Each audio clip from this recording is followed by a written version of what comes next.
तो पिछले एपिसोड में हमने देखा कि कुलदीप ने यूपीएससी का इंटरव्यू दे दिया है, बट उसकी माँ कोमा में चली जाती है। तो अब आगे हम देख पाते हैं कि कुलदीप अपनी माँ की वजह से काफी दुखी था, बट आज उसके रिजल्ट का दिन था। तो टीवी में हम न्यूज देख पाते हैं कि कुलदीप कुमार ने रैंक नंबर 1 से यूपीएससी का एग्जाम क्लियर कर लिया है। मतलब अब वो एक आईएएस ऑफिसर बन चुका है। और टीवी में ये न्यूज देख रही थी शानविका चौहान, जो कि अपने पुलिस वाले पति के साथ थी। खैर अब कुलदीप तो काफी खुश था। वो भागते हुए अपने माँ के पास जाता है और ये खुशखबरी अपनी माँ को सुनाता है। बट उसकी माँ, जो कि कोमा में थी, वो कुछ बोल नहीं सकती थी, देख नहीं सकती थी, लेकिन फिर भी वो सब कुछ सुन रही थी। और इस खुशखबरी को सुनकर उनके आंखों में आंसू आ जाते हैं। देन कुलदीप अपनी माँ से कहता है कि मैंने रात दिन तैयारी की, रात दिन मेहनत की, पढ़ाई की, ताकि मैं आईएएस ऑफिसर बन जाऊं और तुम उठकर मुझे गले लगा लो। तो अब मैं आईएएस बन चुका हूं, तो अब मुझे उठकर गले लगा लो माँ। बट तभी सैडली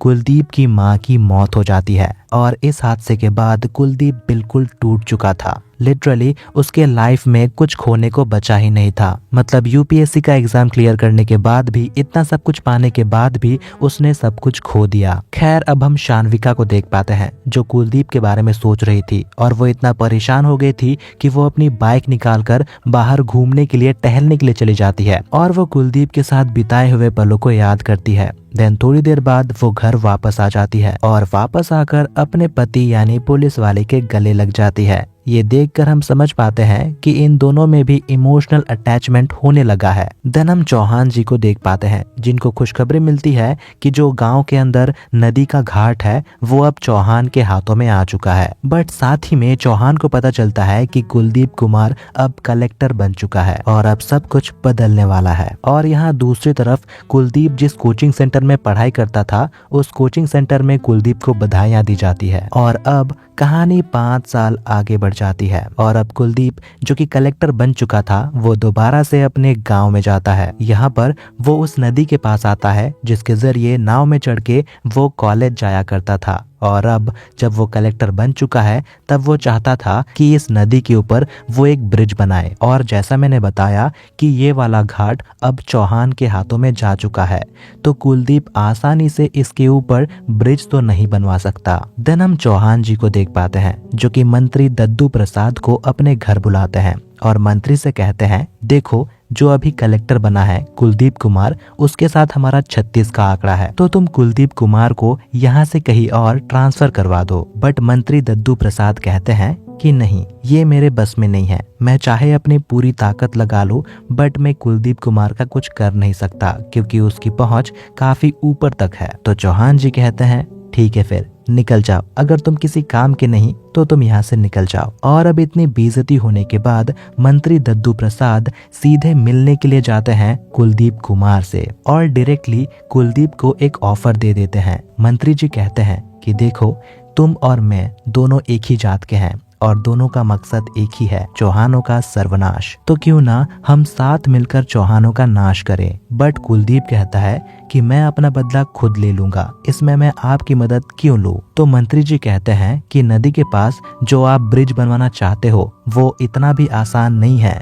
चौहान इतनी आसानी से वहां पर ब्रिज बनने नहीं देंगे, बट अगर मैं आपका साथ दूं तो कुछ भी हो सकता है। ये सुनकर कुलदीप कहता है कि मैं आपके ऊपर भरोसा कैसे करूं। तो मंत्री जी कहते हैं कि ठीक है, आप मेरी बेटी माला से शादी कर लीजिए। और अब इतना बड़ा ऑफर सुनने के बाद कुलदीप काफी सोच में पड़ जाता है। बट मंत्री जी कहते हैं कि कोई बात नहीं, आप पहले आराम से सोच लो और फिर मुझे बता देना। देन हम मंत्री दद्दू प्रसाद की बेटी माला को देख पाते हैं, जो कि काफी पढ़ी लिखी थी, लेकिन वो कुलदीप से शादी नहीं करना चाहती थी। माला अपने पिता से कहती है कि मैं कुलदीप से शादी नहीं करूंगी क्योंकि मैं उसको जानती ही नहीं हूँ। बट माला के पिता समझाते हैं कि देखो, कुलदीप काफी अच्छा लड़का है और वो अब एक आईएएस ऑफिसर है, और अगर तुमने उसके साथ शादी कर ली तो हमारा पावर भी बना रहेगा। बट ये सुनने के बाद भी माला अपने पिता को मना कर देती है। बट फिर उसके पिता कहते हैं कि ठीक है, तुम बस एक बार उससे मिल लो, अगर अच्छा लगे तो ठीक है, ना अच्छा लगे तो भी ठीक है। और फिर दूसरे ही दिन माला कुलदीप से मिलती है। दोनों एक दूसरे से छोटी मोटी बात करते हैं। फिर माला कुलदीप से पूछती है कि आप तो मुझे जानते ही नहीं, तो फिर आप मुझसे शादी करना क्यों चाहते हो। तब कुलदीप कहता है कि जानकर तो बहुत कुछ कर लिया है और अब सब कुछ समय के हिसाब से होगा। समय के हिसाब से हम दोनों भी एक दूसरे को जान लेंगे। और इतना कहने के बाद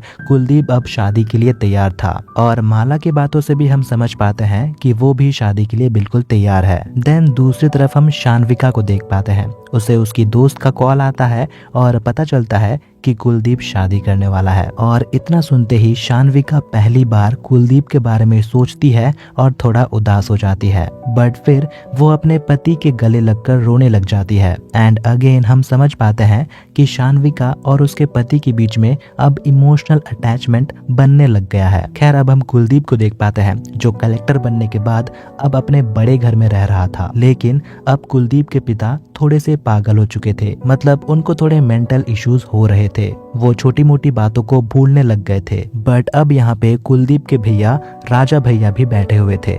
राजा भैया कुलदीप से कहते हैं कि भाई गांव पे जो तुम्हारा घर है क्या उसे दोबारा से बनवा दे। बट कुलदीप कहता है कि नहीं, वो घर तब बनेगा जब उस घर को जलाने वाले लोगों का सर्वनाश होगा, यानी जब चौहानों का नाश होगा तभी कुलदीप अपने उस गांव वाले घर को दोबारा से बनवाएगा। और अब हम मंत्री दद्दू प्रसाद को देख पाते हैं। ये सोच रहा था कि कुलदीप अब इसका दामाद बनने वाला है, बट तोहफे के रूप में ये कुलदीप को क्या दे रहा है, बस एक छोटा सा ब्रिज। तो अब दद्दू प्रसाद सोच रहा था कि नहीं, कुलदीप को मुझे कुछ बड़ा देना चाहिए, कुछ बड़ा गिफ्ट करना चाहिए। लेकिन इस मंत्री के मन में क्या चल रहा था, ये कुलदीप को क्या देना चाहता है, ये तो हमें पता नहीं चलता। बट दूसरे ही दिन हम मंत्री जी के एक आदमी को देख पाते हैं। ये आदमी नाव में बैठता है और नाव में छेद कर देता है, और जैसे ही गांव के बहुत सारे लोग नाव में बैठते हैं, ये मंत्री जी का आदमी नाव से बाहर चला जाता है। यानी ये चाहते थे